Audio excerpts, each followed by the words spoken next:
So, hello everyone. Hi, it's your girl Eunice. Welcome to our new dedicated playlist.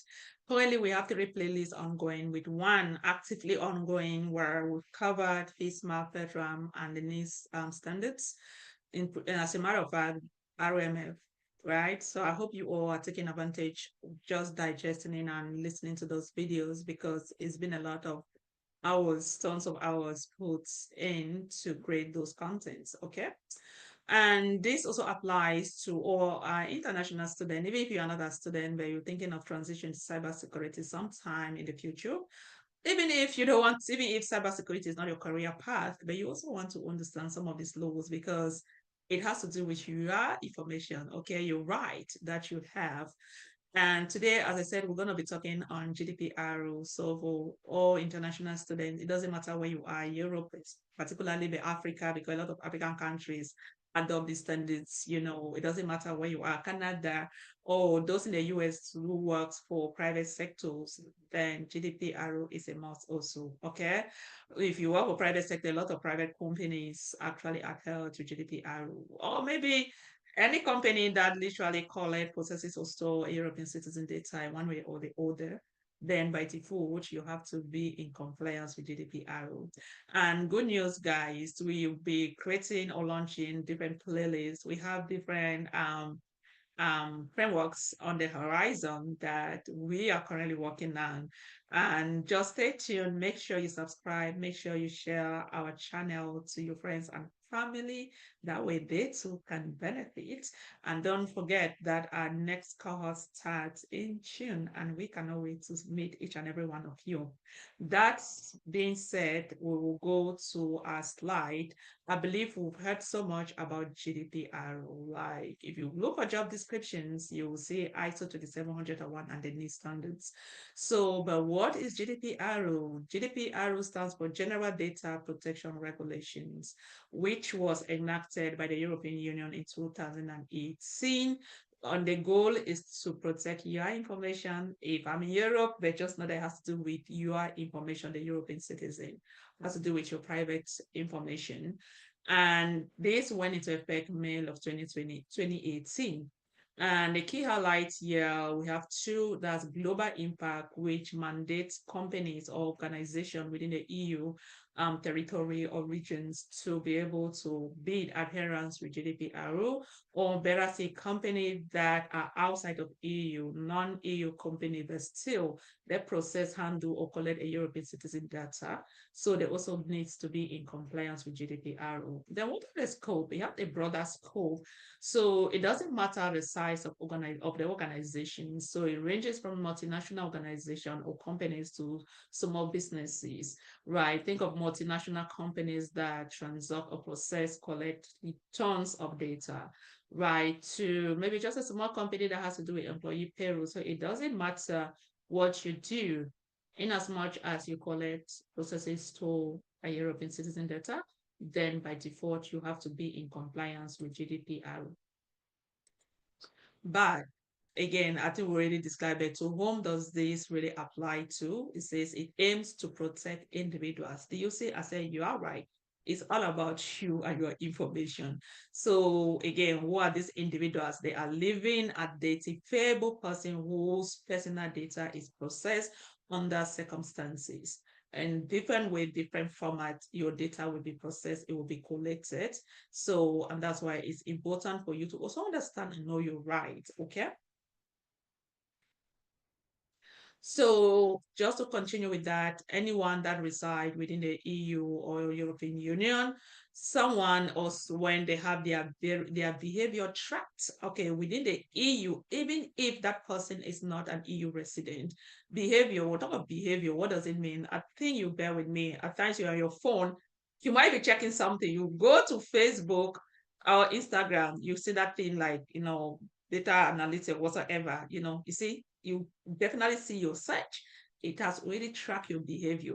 And many a time when you go to Instagram, you are searching something. Remember now they start give you suggested videos based on what you want. Like even on Netflix, depending on your search history, what you want, they'll give you something pertaining to your, like your interest, right? And that's why they also said that even GDPR applies to, company that also track people's behavior or have their data processed by company or company based in the EU. So even if that company is not based in EU, but just the fact that that company collect, processes or store citizens' data, then by default, they have to be in compliance with EU as well. Then let's take a typical example. Say that they say this point concern individuals who are observed or profiled while within the EU, even if they are not citizens or residents. For example, let's think of a situation where you are flying, you go to Europe, maybe you have to transit, you go to you actually access their Wi-Fi, maybe at the airport, go to different website. Your behavior can be tracked. Understand, you are not a European citizen, but they'll be able to access, get some form of your data, or you can even have like cookies that you can click on it. Guess what? They also have to protect your information. The fact that you are not a European citizen, but within the EU, your information is being tracked. Let's see this example for an online tracking. If a person from outside the EU visits the website or uses an app that monitors their behavior, location, or preferences within the EU, the GDPR regulation applies. You see how strong this regulatory authority is so about this, is so powerful. And then let's talk of cookies. Do you know what cookies are? I believe many a times when you just go, you see cookies, you just click, you click. That should be an assignment. Do some research to check like what are cookies, right? Just check. Website that deploy cookies to track online activities of non-EU individuals while they are in the EU must comply with GDPR. Say if I'm visiting any of the territory or countries within the EU, okay, and they have website that have cookies that will track your online activities. That's what cookies does. Many a times, so just avoid clicking on cookies, okay? I also have bad cookies. So if that cookies track your online activities, in as much as you are not a European citizen, but you are there at that moment, guess what? It falls under GDPR. So there needs to be in compliance with GDPR. And then even physical surveillance, that's how powerful and strong this regulatory authority is. Said that even an individual is observed in person or tracked via devices within the EU, such as you have the CCT or location tracking. This also fall under the scope of GDPR. Say, for example, I'm visiting in EU, you have your surveillance cameras. If that thing should, if you have a footage that capture me, track me or whatever, guess what? It falls under GDPR. So they also needs to be in compliance with GDPR. But with that, they also have some exemption. It doesn't mean that it's everything that falls under GDPR. We have like household exemption. For example, it doesn't apply to the processing of personal data for private or household purposes. For example, this exemption applies when personal data is used for activities that are unrelated to professional or business context. So in the terms of household, you are the one doing your purchasing, whatever thing you want to do. So that doesn't apply. Say, for example, you are maintaining a family budget. Of course, data is being collected one way or the other. Or maybe an family planning for, you guys are planning for a family holiday or vacation. So those are exempted. Maybe something that has to do with some form of professionalism where you're collecting and housing people's data. The next slide will tell us further. Do you see? These type of activities are exempted from the GDPR rule. For example, this exemption does not extend to work-related activities performed at home. Do you see? If you're working from home, whatever you do, you are collecting European citizen data. Yes, in as much as we talk about home exemption or house exemption, these are not being exempted. Say if a person work remotely and processing client data, it can be an account handling personal information, such as activities must also comply with GDPR. But what the takeaway is that personal activities in non-commercial context. Do you see personal activity in non-commercial contexts are exempted, but professional work or related activities, even when done from home, are still being subject to the GDPR standards. We also have law enforcement that are also being exempted. For For example, GDPR provides specific exemption for law enforcement activities and the work of public authorities involved in criminal justice functions. For example, you have security services such as intelligence agency. Of course, they should be able to have some form of exemption. Law enforcement bodies like police, okay, and then you have judicial system where they're also responsible for criminal prosecution and sentencing. So you have this. These are also cases that are being exempted under the GDPR canopy. And say under this exemption, certain organization can use personal data, even if it goes against GDPR rules, as long as it's needed for investigation. Okay. So it doesn't matter if this go how they are collecting the data. We will see where you have to give people consent, but they can collect the data, even if that's why I say, even if it goes against GDPR rule, but as long as it's needed for investigation and for prosecuting crimes, then this actually suffice. And it says that it helps law enforcement do their job, even when dealing with sensitive information. And they also have like public authoritative rules where you have government bodies like health services or tax department. They can also help law enforcement, but they have to follow specific rules for handling data. So if this is mandatory for their tax department or health service, but again, as we talk, law enforcement exemption, in as much as it might go contrary to what GDPR says, this is allowed within the GDPR canopy. Also, under the GDPR, personal data refers to any information that can identify a person, right? As of now, we have already discussed a lot about data, but if you are new to our channel, you can go back to the GRC. I'll have to update that playlist. You can go to the GRC. So we will have a video on just data, what data is all about, okay? Whether it's about their private, professional, or public life, the data can be used to directly or indirectly identify someone. And even generalized data can be considered personal data if it can be traced back to an individual.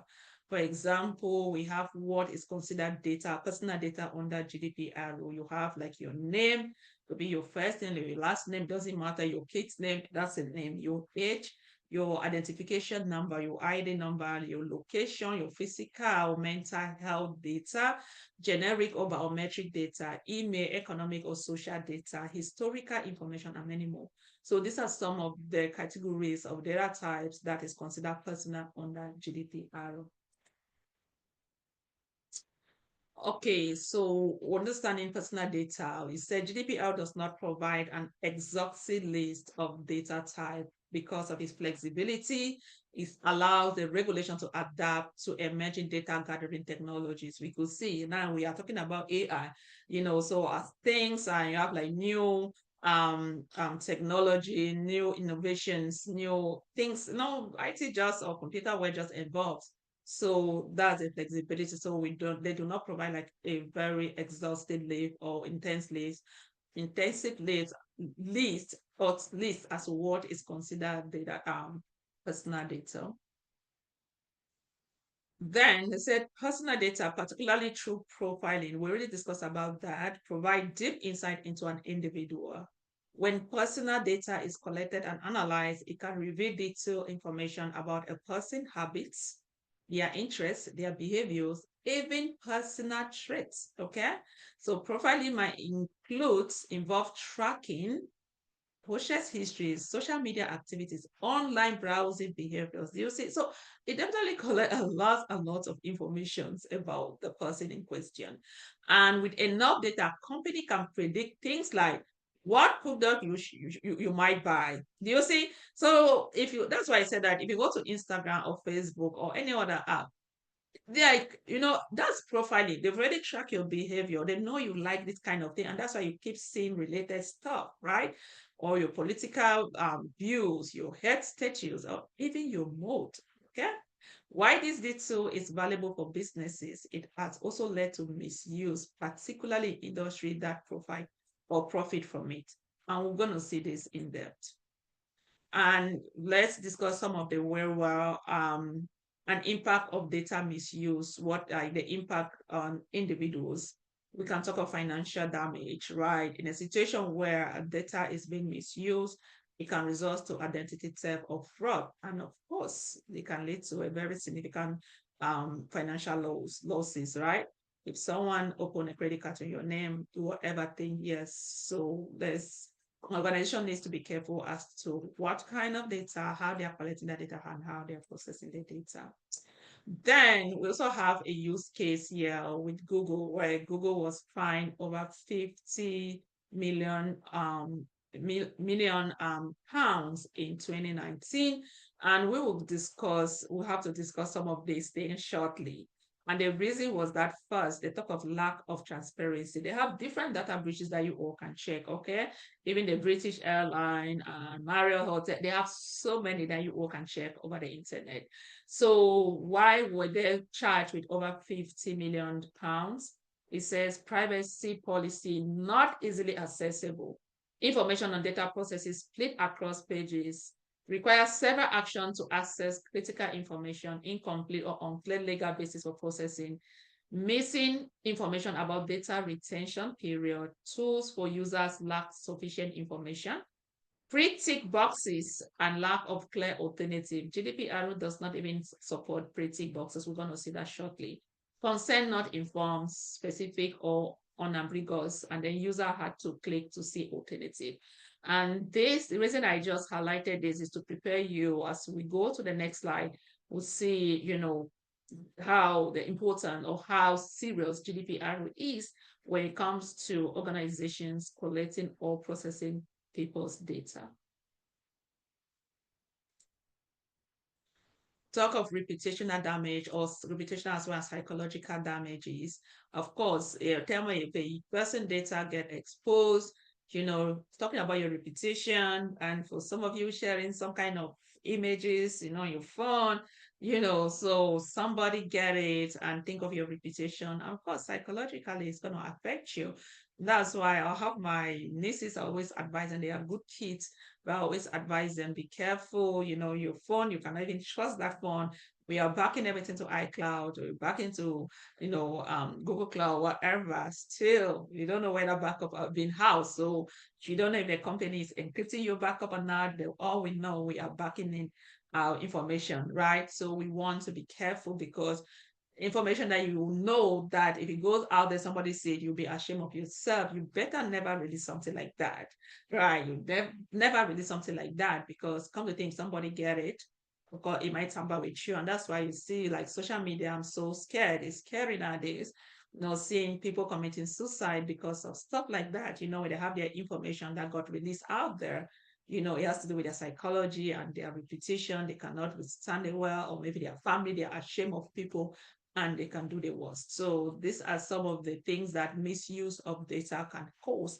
Or even maybe in a healthcare facility, misuse of data can result to maybe even like misdiagnose, like wrong diagnose, right? Or veracity. Again, I think we just covered everything about psychological impact, where again, people can easily get access to your data. They can get your records. Just imagine your medical record and people get access to that record. Maybe that's something that you want to keep private, and maybe with just your immediate inner circle that is out there, right? Or veracity, as we said, psychological harm. You can actually suffer from anxiety, stress, or even embarrassment. So these are some of the things that, again, is organization needs to be careful.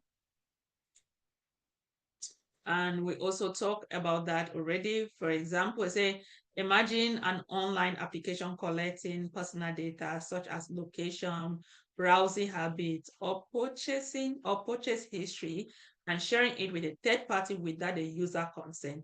As a result, the user may experience damage to their reputation, because you are doing that, you are outsourcing people's information without their knowledge.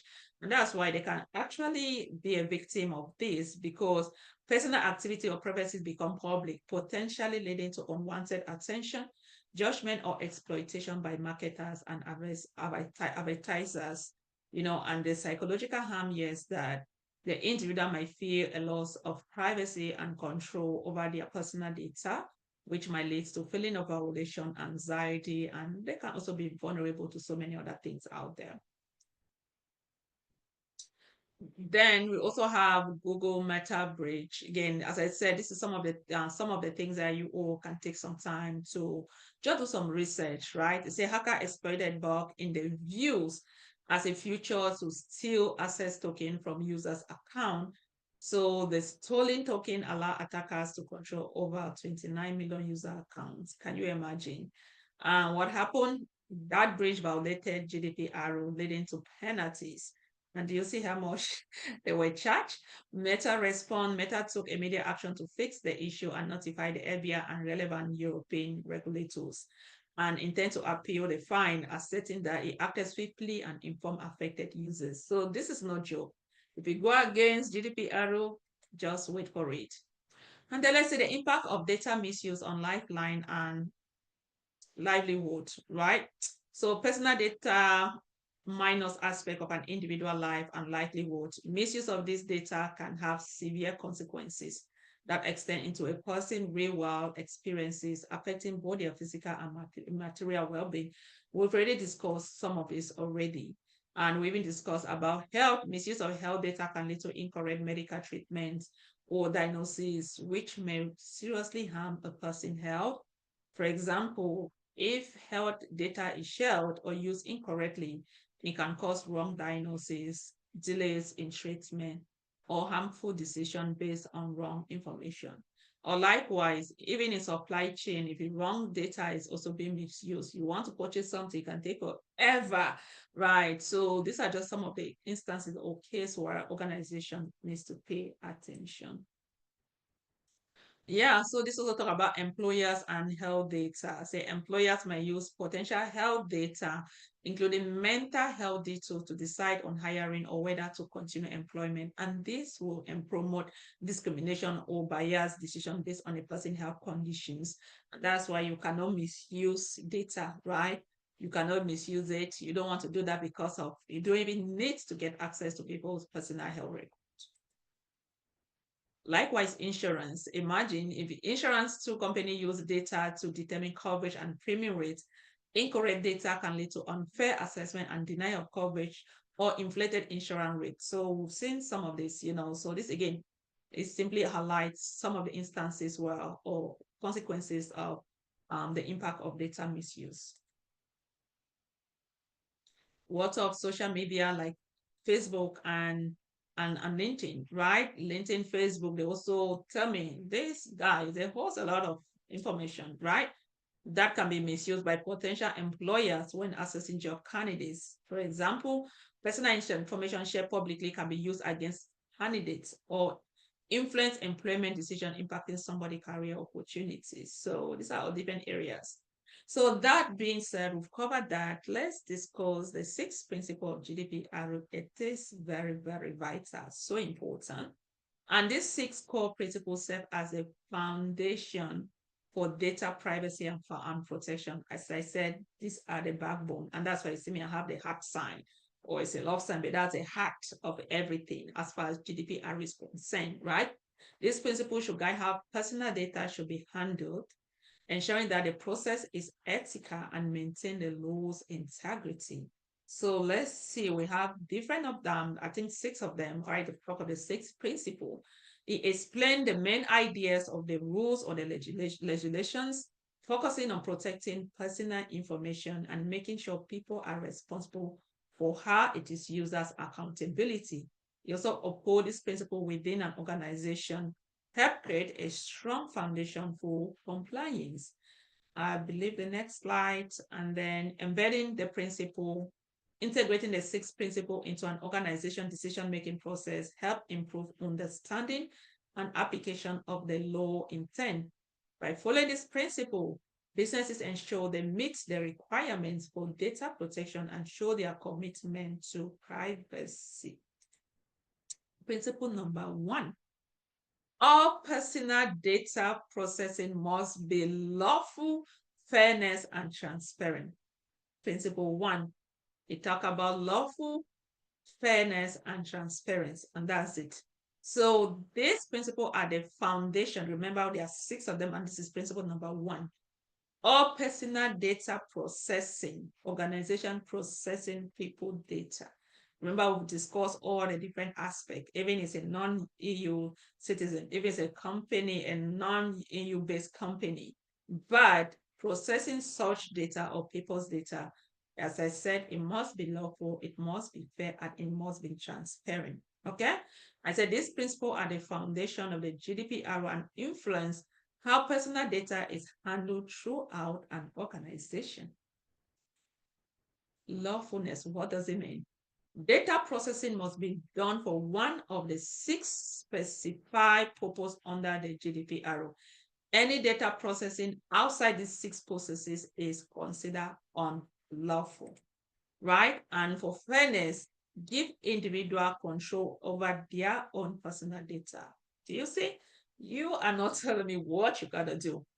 Tell me, I need to tell you, I need to give you my consent, my right. I need to know why you are collecting that data in the first place, how it will be processed, and what kind of data. Remember, we discussed all the different type of data. You might have your name, you might have your age, your ID, your location, whatever. What type of data are you collecting? How will you process this data, and why is it collected? Users needs to, you need to like answer this question, so you don't just come and be collecting people data. And that's why I said individual must have the right to decide when and how their data is used. Like, I just love this particular body, regulatory bodies. Like, it's really, really powerful. And for transparency, it says transparency ensures individuals are informed about the collection, use, purpose of their data. Communication must be clear, concise, and understandable. Don't come and put all kind of verbiage, jargons that people will not understand. You have to do it, if possible, in a language that they will understand. Yes, very, very possible. In a language that they will understand, especially when directed at children. Do you see? So you need to make sure it is clear, as to really simplify it in a way that people will understand. The right to be informed guarantees that individuals are aware of the data collection processes before it begins. So do you see, we talk of lawfulness, fairness, as well as transparency, and we'll go in depth. Before processing begins, at least one of the 6 lawful bases for processing must be selected. This basis must be clearly documented and transparent to individuals. The first one has to do, let's talk. We talk about consent as a lawful basis for processing. Consent, remember, we are still under principle 1. Now we're talking about consent. Principle 1 talk about lawfulness and then fairness, as well as transparency. So consent as a lawful basis for data processing, what does it mean? Consent is an explicit agreement from an individual to process their personal data for a specific purpose. I lay emphasis on the word specific purpose. The consent I will give you to collect my data. I need to give you that consent.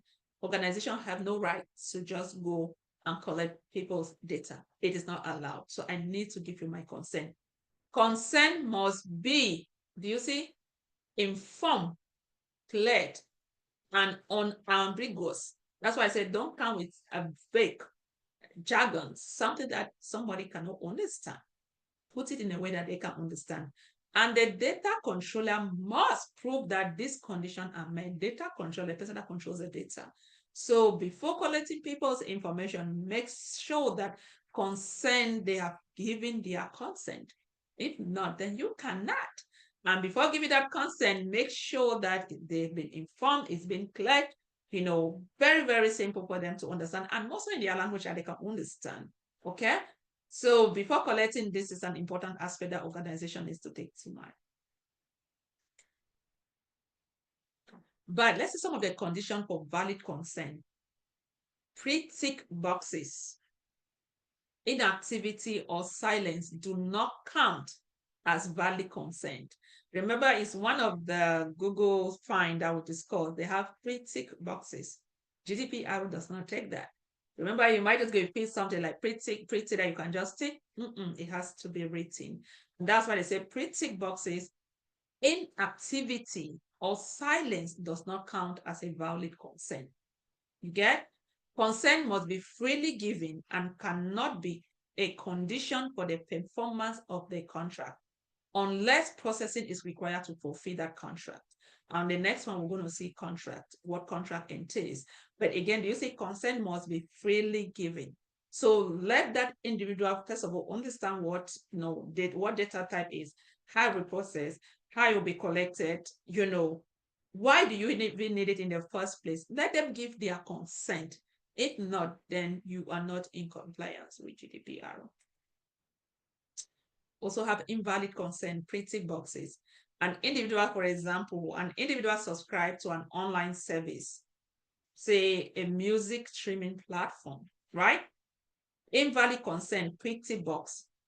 This service provider has a pre-tick box that says, I agree to the processing of my data for personal acts.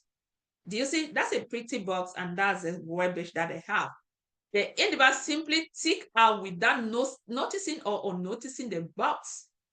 Since consent was not explicitly written and the box was pre-tick, this does not meet the valid consent requirement under GDPR. Do you see? Many times, I think when I go to some of this, I already have some of those pretty boxes that I don't think we even care reading, right? It's just a matter, I just want to do it. With that, even you notice, you click, and that's why this is not a valid consent under GDPR. And they said explicitly written. The individual needs to know, understand, they need to give in their consent before any organization whatsoever can collect their data. Valid consent, freely given. The user is presented with a clear, separate option asking. Remember, here you want to do it, you just have a pretty box that just tells you, I agree to the processing of my data for personalized apps, right? And that's why I said the individual might simply check out without noticing, or unchecking the box. You might not notice. And that's why, still scenario, what do we consider as valid consent? The user is presented with a clear, separate option asking, do you agree to the use of your data for personalized app? Not pretty, but you have a session that will prompt them, written boldly for them to read. And then do you see they must actively select yes or no, ensuring their decision is freely given and informed. When I go there, I read it, I'll say yes, but not do something pretty that somebody can just do it without even knowing. And that's why I'll have to read it, and I have the option to decide if I want the company to collect my data or I don't want them to collect it. Do you see this example of valid consent? I'm loving GDPR. Individualized consent. Okay, so the next one we'll talk about contracts. The first one we'll talk about, okay, contract condition. The service acts to access the music service. Do you see? Contract condition. I'm saying so because I've worked with some company. I don't know. I'm just, no, I'm doing a retrospect right now. Launch service. I don't know what kind of contract I signed. They just give you those things you just signed. Then I was stuck with them for a very long time. It's like, guys, I don't need you, or stop it. Or if you want to stop it, you have to pay some amount of money. Like, it's so ridiculous. And that's why we need policy like this. That way, before you even get into any form of contract, you need to understand, right? If I want to come out of it, what is this? But when you just do all those things randomly, then be very careful. Right now, I don't take any advertiser coming to my house because I have been a victim twice, not even one time, twice. Okay. And I couldn't believe how much I used to spend every month. And that's why I said, to access the music service, you must agree to share your data for personal apps. Do you get? Must. It's compulsory. We are telling you what to do. Now, do you see? Since the processing of the personal data is not necessary, because it's not necessary, so why make it a must condition? For the core service, listen to music, this will value the condition that consent cannot be a condition for the performance of contract unless it is necessary for that service, right? Unless it's necessary. If not, this is an example still invalid consent. Consent applies only to the specific purpose stated at the time of collection. Remember, that's a specific purpose at the time of data collection, gathering the information. If multiple purposes for processing exist, separate consent must be obtained for each one. And we're going to see an example. Yes, so don't have one consent from collecting and then maybe your purpose change, you are collecting information, you will not even ask if those people, your users need to give in their consent. And let's see a typical example. An individual sign up for an online shopping account on a website. Specific purpose consent. The website asks for consent to use the individual personal data for the primary purpose of processing orders and delivery. Of course, if you are purchasing, they need to use your data, the information that you put, that way they can deliver your goods, right? This is valid consent because it directly relates to the service the individual is signing up for, e.g., completing the purchase, because of course they'll need that information to process my order and also to deliver my goods. But let's see, now we have a separate consent. Initially, that's why at the initial phase, yes, that consent under that contract, it is valid. But what if the purpose of that consent have changed? Let's see. Separate consent for marketing. In addition to processing orders, the website also wants to send promotional emails about new products and offers. You get a point? So not only have I made the purchase, have you seen a situation like maybe at times in the US here, a lot of company you go, they already, some of them, a lot of them actually, they already have the pre-tick box where they tell you, receive promotional emails and all those things. Some already have those pre-tick. So it's up to you to go. I always check and just like, no, I don't want other spam information, right? The website clearly asks for separate consent for this purpose, such as you do your purchase, that's one contract. That's a consent you are giving for your information to be processed. They use your information to process your orders. But if they want to send out promotional emails, that's why I said we need a separate consent. Would you like to receive marketing emails from us? Yes or no? Let me be the one to go there to decide if I want to do it or not. Do you see? Yes or no? This is important because the marketing use of personal data is separate from the primary purpose of purchasing orders or processing orders. Marketing, the purpose is different. You are sending promotional emails. What if something I don't want? You are sending me that you have my information. And that's why if I should tell you, yes, I want, then know that I should freely give you my consent. And there are cases, I have some companies that, of course, I like to receive those, promotional emails to see when they have discount, who doesn't like discount, that way I can go and make my purchase. That you can give, separate consent must be given for each distinct use of personal data. But just bundle everything together, I'm doing a purchase and you are dead busy sending me without clearly defining, your means of sending promotional emails, it violates, it's not covered under GDPR and it violates the regulations. So, but why separate consent is important? If the website only included the options to process the order data and send marketing email in a single consent request, it will not meet GDPR, right? The individual must have the individual must have the right, the individual must have the choice to agree or disagree to each specific purpose as we discussed separately, ensuring that they have fully control over their own data, how that data is being collected, how it's being used, and what kind of data. But again, they should be the one to make that decision. Yes, I'm giving my consent. Consent for sensitive data. When processing sensitive data, for example, like health or financial data, explicit consent for that specific type of data must be obtained. When you collect a lot of sensitive information, yes, that's why I say explicit consent. must be obtained. For example, we have consent for sensitive data, health and fitness app. Okay. An individual download a health and fitness app to track their physical activity and diet. For example, Apple, where you have no Apple Watch, right? Even your iPhone, you can go there. I do that. I track it. Okay. So sensitive data, the app asks for access to the user's health data to provide personalized workout plan, which include heart rate and exercise history. This health information is considered sensitive data under the GDPR, right? Consent for sensitive data, still talking about this fitness app. When the app asks for permission to access this sensitive data, it must explicitly request separate consent. Again, this is something I've discussed. Don't bundle them together for this purpose. The request could look like, would you like to access your heart rate and exercise data to personalize your workout plan? Do you consent for us to process this sensitive health data? You are reading. That's why you need to give your consent.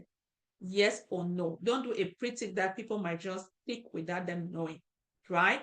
The user must actively choose yes or no for this specific request, ensuring that their consent is explicit and informed. Why explicit consent is required? Since this involves sensitive personal data, health data, for example, the app cannot assume consent from general consent for using this. So explicit separation consent is necessary to ensure the user is fully aware of what data will be processed and for what purpose. Because again, remember how we describe it, fairness, transparency.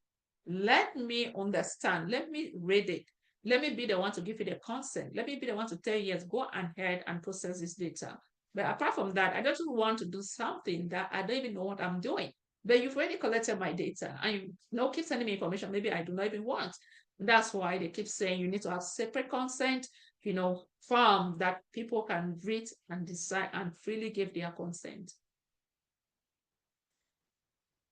Also, consent for children. For children under 16 years of age, parental consent is required. Even like if you want to open a Google account, I have my nieces, in Cameroon, all their devices actually have parental account because for their iPad, I have to do parental account. They can't even just go to YouTube and download videos like that. I have to approve it. So by the time they go to like watch something, it's blocked. So I always receive an email and an alert. I watch it. Is it something that I like?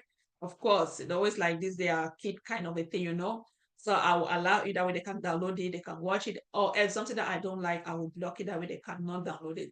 That's the whole essence of parental guidance and hope or consent, even guidance. So hope that's something that we also like exploring, for some of us who have kids. In some places the age of consent can be 13, but children under 13 need parental approval to give consent, right? So again, you have to go by the law. Example, social media platform for kids. Social media platform allows children to create accounts and interact with friends online. Age of consent. The platform needs to comply with GDPR and collect parental consent for children under 16 years age, right? 16 years old. If they are under 16 years, then you need a parental consent. If a child under 16 tries to sign up, the platform will ask for the parent's approval before allowing the child to create an account.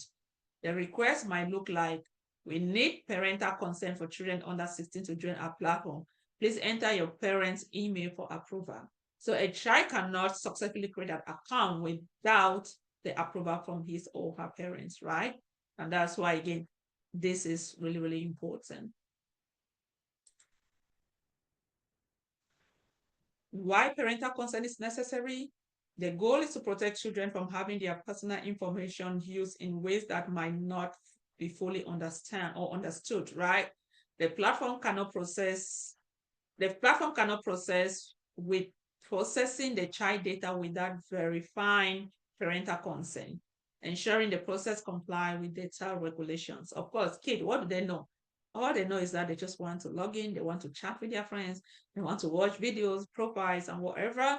But still, tons of data information is being collected from them. And that's why they need somebody like an adult, a parent who would freely, willfully, provide their consent before they can successfully create their account. So we've covered, the very, I know, first point under principle one, we have lawful fairness as well as transparency. We talk about consent. The next one we're going to talk about contracts. Contract is just a binding between two entities, right? An official agreement between two or more parties. If a contract exists, personal data can be used as needed to fulfill the requirement of the contract, right? If I'm doing some form of contract with you, of course, you have to provide your sensitive information. So an individual purchase a product from an online store. To already talk on this, briefly. The online store collects personal data such as a customer name, shipping address, payment detail, and the contact information. This data is used to process the order, ship the product, and provide customer products. So why is this valid? Because the contract between the customer and the store is the process agreement, right? Because they need this information again to deliver my goods. So this is a valid contract. The store must process the customer personal data to fulfill the contract, e.g., deliver the product and confirm the payment. So they have to store, such process that information again to deliver your goods. Valid processing, since the data processing is necessary to perform the contract, e.g., the post-purchase agreement, it is legitimate under GDPR. So do you see, this is a good one because at the end of the day, you go there, this is something that you want, right? And that's why it's a contract, an agreement between two parties, you and the store, and they'll need this information to be able to provide or deliver your goods. Say I want to change energy suppliers. I don't know, me, I change my phone providers all the time. Each time you do that, or even insurance company, I change my insurance company all the time, okay? Auto insurance. So each time you're doing that, you are comparing, right? You compare, you go there, you provide some form of information, you go there, you provide some form of information. That's the contract that you're doing. Individual wants to compare energy suppliers. The individual requests their energy usage data, but analyze data be analyzed to compare costs before entering a contract with a supplier. Valid processing. The data is processed because it's necessary to perform the contract of comparing energy suppliers, you see? So and that's why I have one or two. So I don't know, last time I went to like 3 auto insurance company. I have to compare the prices, the coverages and everything before I can make up my mind. And each time you are going there, busy changing from one place to the other, or one provider to the other, they are also collecting your information, but that's a valid way of processing because an agreement, that's the only way you can be able to determine the rate to see which one provide better rates for you to go with. Better still, what of mortgage, right? A bank provides a mortgage to a customer. The bank processes personal data such as income, credit history, or employment status as to assess eligibility for the mortgage. This is also a valid contract processing because they need that information to be able to check if you are eligible. Because what if you're somebody that you file for bankruptcy, you have bad credit records, of course, maybe you cannot qualify, so they will need this information. That's why there's a contract between you and that mortgage or that bank, right? So they'll need, that's a valid contract. They need those information to be able to process to see if you are eligible for the loan or not. The next one is legal obligation, right? We'll talk about consent, contract, legal obligations. A legal obligation refers to the law of the European Union and its member states, right? Data processing is legitimate if it is necessary to comply with these laws. For example, anti-fraud legislation. A company is required to pass certain customer data to government authorities as part of anti-fraud legislation. The company must process personal data to comply with legal obligations, such as reporting suspicious transactions to the authorities, of course. So they can't just stay like that. They got to report it, right? Why is it valid? Because the data processing is necessary to meet legal requirements such as preventing or investigating fraud. So this makes sense. Then we have vital interest. It refers to the need to protect an individual life or health. Okay. The purpose generally apply in medical context, although it can extend beyond that. Let's say a typical example, when you are unconscious. Say a patient is brought to the emergency department of a hospital unconscious or unable to communicate. Data processing for vital interest is that the hospital processes the patient medical records and health data to provide immediate and necessary treatment, because we have to save that person's life. And that's why they will need to process that, in as much as that person is not conscious, to provide, give a consent of their information, in their unconscious state, their life at this point is at stake. So they need to save them. And that's why is this valid under the GDPR? The processing of personal data is necessary to protect the individual's life and health during emergency, making it a valid lawful basis under GDPR. Remember, we talk about lawfulness, consent, as well as transparency. So these are cases of lawful, that as pertaining to principle one. In case of that bank where they have to process, somebody information to report it to the government for anti-fraud, so they need to be able to process the information. Or likewise, something like this is lawful to also, it's not unlawful at all. It's lawful to process that data so as to save somebody's life. The next one, public tax, right? Public tax applies to public authorities and government institutions. This purpose is based on the legal requirement to carry out tax that save the public interest or fulfill official functions. Criteria for public tax: the processing of personal data must be necessary to perform a legally defined tax. Okay, though it's public, but make sure it's legally defined.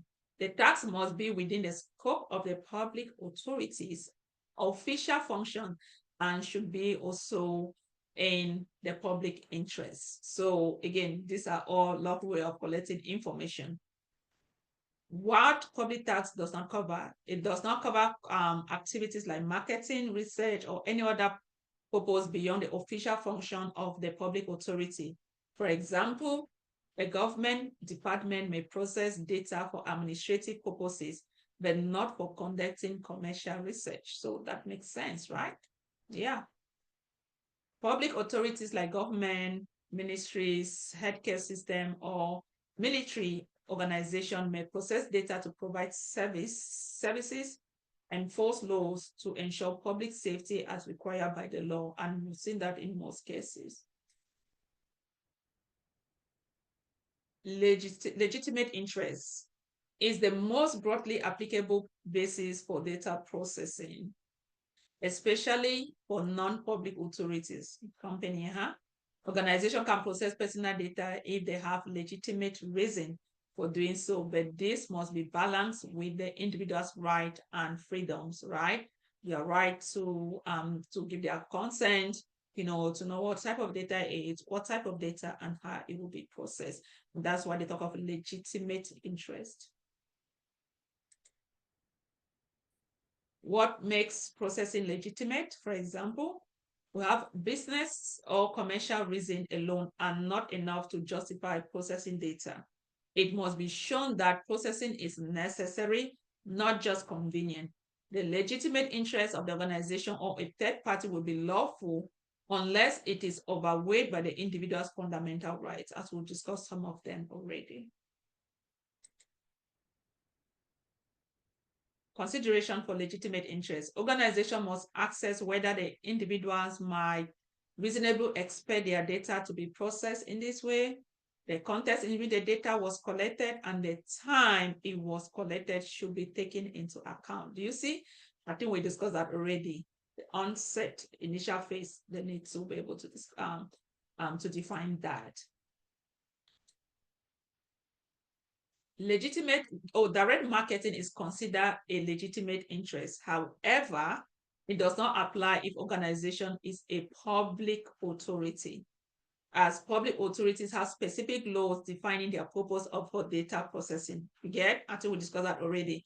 They have why they want to process that information, public interest, based on their own functions, but you cannot do that for direct marketing, and be exposing people's information. So it doesn't matter where you work, even government still, again, they still have also limitation as to what they can do.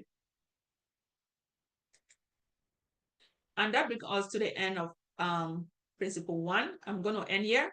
So next video, I'll do principle two, or see how far we can go. We're going to cover, so as I said, I want to just give an overview of what GDPR is all about. And then once we have a holistic idea or knowledge on GDPR, then we can now go to the different public standards or series, right? ISO 27001, ISO 27002, because we need to be able to see them, before we can't just jump to ISO 27001 without understanding the framework itself. That's why I felt the need for us to at least have a good understanding of this framework. That way, by the time we go, you start hearing about ISMS, what it is, we need to digest all of those, and then we can properly transition to the ISO 27001. Okay, so I'll see you all in the next video. And don't forget to share and like this video. Bye-bye.